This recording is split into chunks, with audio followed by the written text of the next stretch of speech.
So this is me, but how do I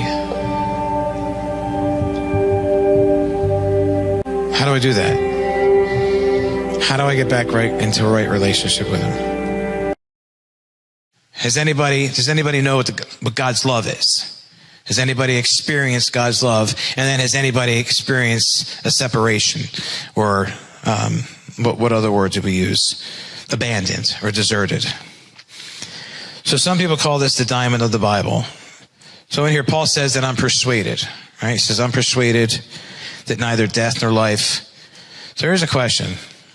If he didn't say, I think or I feel, he said, but I am persuaded, I am convinced. So what's the definition of the word persuade? Anybody? This is an interactive one. Persuade, convince. What I just gave convince. Okay.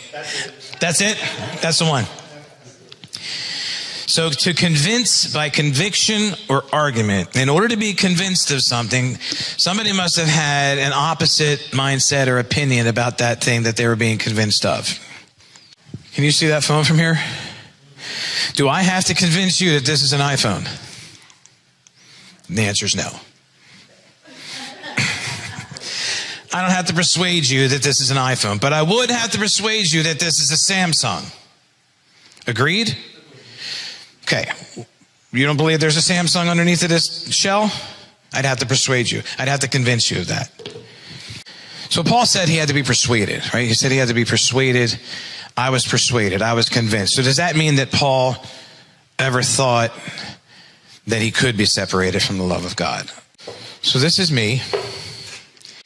If you can't see me, it says me.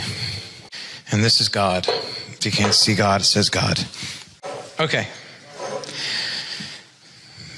When we were born, in the beginning of time, because he already knew us, right? Before we were even formed in our mother's womb. So this is the relationship that we have with God, right here. What's inside of this thing? Two components, right? The yolk and the white. Simple as that. Two things in here.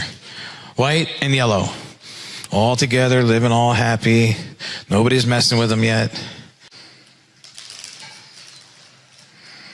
Oh, I did it right. I chose yellow for God because of his son as the light of the world. It reminds me of light. So it was just easier to do it that way. Jesus is the light of the world. We're talking about being separated from God. We're talking about being separated from God's love. That's what we're talking about. So, this is me, this is God. So how did that happen? We were all fine living in that little egg together, right? How did this happen? The world, sin entered the world. Adam and Eve had us separated. So is there any wonder why that we could possibly feel forsaken or separated from God's love, even though Paul says that we can't be? How do we have an omelet relationship with the Lord? How do we do that?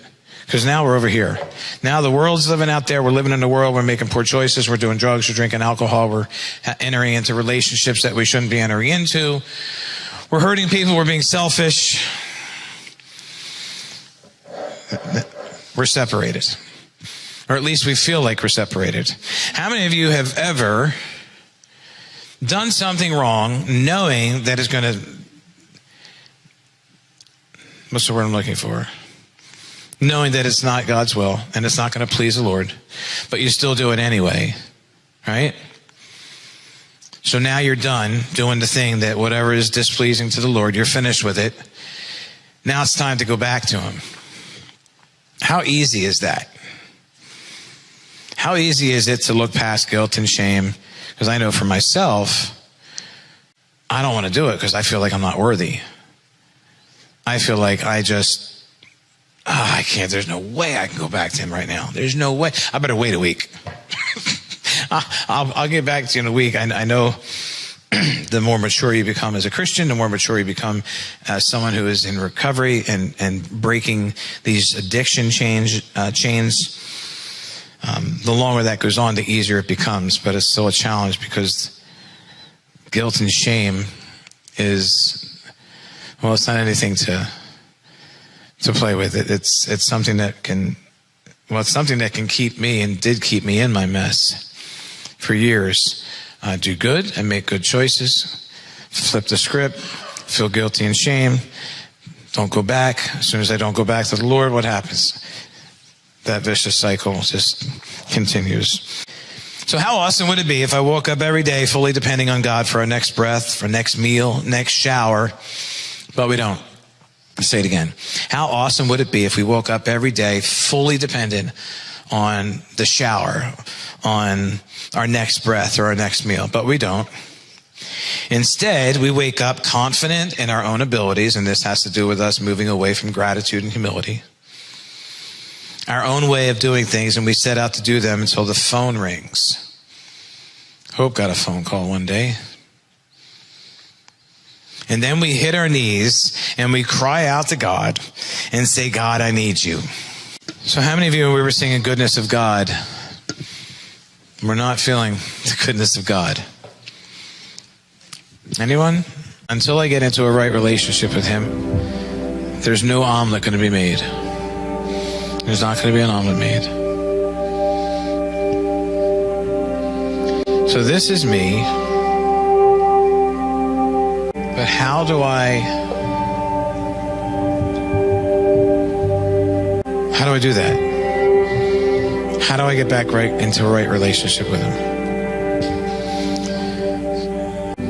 This is traveling. So we're going to put some traveling pepper in there. That's a dream of yours.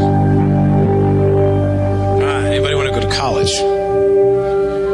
Anybody want to get smarter at least? Help a brother out? Yes? Okay. Good. There you go. There's college and getting smarter. This says home. Nice house. Better though, a nice home.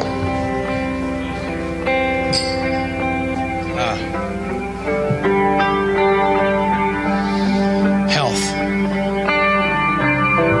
Going in. Financial blessing.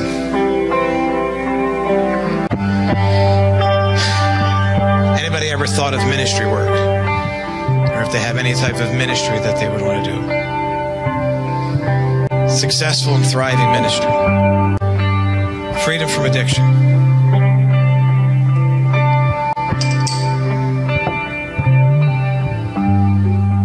Proverbs 31 wife or husband.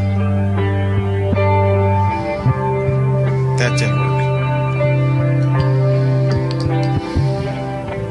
It almost seems like there's more blessing in there than me and God, which of course isn't true.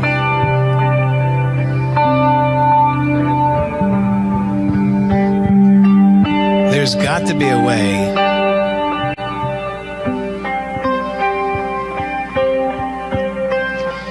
there has to be a way for us to stop looking at ourselves. Let me say this again. There has to be a way for me to stop looking at myself and looking more toward my heavenly creator, because he created me to be in that egg with him. In the beginning, I didn't need all of this stuff in here in this omelet. I just needed him. So how do we get back to that?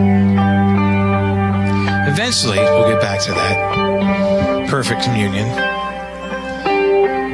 But while we're here on this earth, we have cheese and tomatoes and mushrooms and salt and pepper and butter and all that to contend with. So regardless of all things, how do we look to the Lord before the phone call? How do we seek him first and Jesus' righteousness so that we can become righteous and go to our Heavenly Father and say, cry, Abba, Father? How do we do that? It's very simple. Surrender.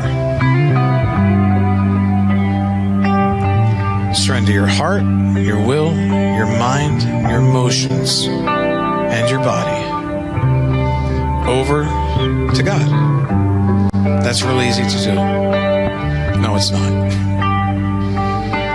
But that's what needs to happen.